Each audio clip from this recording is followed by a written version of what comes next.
Hello guys, welcome back to my channel UC ফ্যামিলিতে তোমাদের সবাইকে স্বাগতম। বন্ধুরা, আজকে আমি এখানে এটা হলো শিং মাছের একটা রেসিপি নিয়ে এসেছি। খালি এখানে এমনিতে সবাই ঝোল রাইতে রাখা হয়, আজকে আমি খালি পেঁয়াজ আর আলু দিয়ে আর মরিচ বাটা দিয়ে একটা রেসিপি করব, তোমরা দেখতে থাকো। পেঁয়াজটাকে আমি কুড়িয়ে নেব।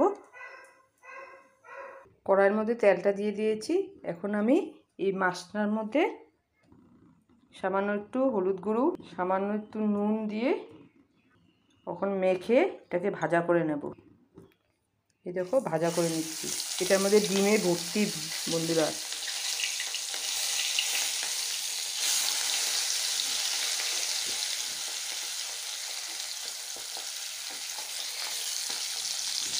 এই দেখো ডিমগুলো। এই পেঁয়াজটাকে আমি এখন কোড়ানি দিয়ে কুড়িয়ে নেব। এই দেখো মাছটাকে ভেজে উঠিয়ে রেখেছি আর এখানে পেঁয়াজটা কুড়িয়ে রেখেছি। এখানে আমি এই তেলটার মধ্যে মাছ ভাজা তেলেই আলুটাকে একটু ভেজে নেব, একটু লাল করে ভেজে। এর মধ্যেও আমি একটু হলুদ এড করে দিলাম, একটু নুন এড করে দিলাম।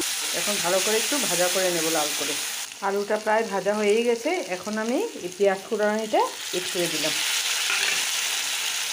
পেঁয়াজ কোড়ানিটা একটুখানি ভাজা করে তারপর আমি মশলাটা দেবো। এর মধ্যে আরেকটু আমি হলুদ এড করে দিলাম, ঝাল লঙ্কা একটু এড করলাম, লবণ আর একটু এড করে দিলাম, সামান্য একটু, যেহেতু গুঁড়ো জিরা দিয়েছি এই জন্য একটু সামান্য আমি একটু জল এড করে দিলাম। এখন ভালো করে সাঁতলিয়ে নেব।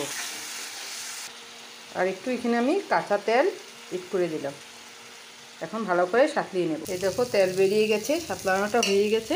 এখন আমি এটার মধ্যে জল এড করে দেবো। বেশি জল দেব না, মাখা মাখা রাখবো। এখন এই মাছগুলো দিয়ে দেবো, শিং মাছগুলো দিয়ে ভালো করে বলকিয়ে নামিয়ে দেবো।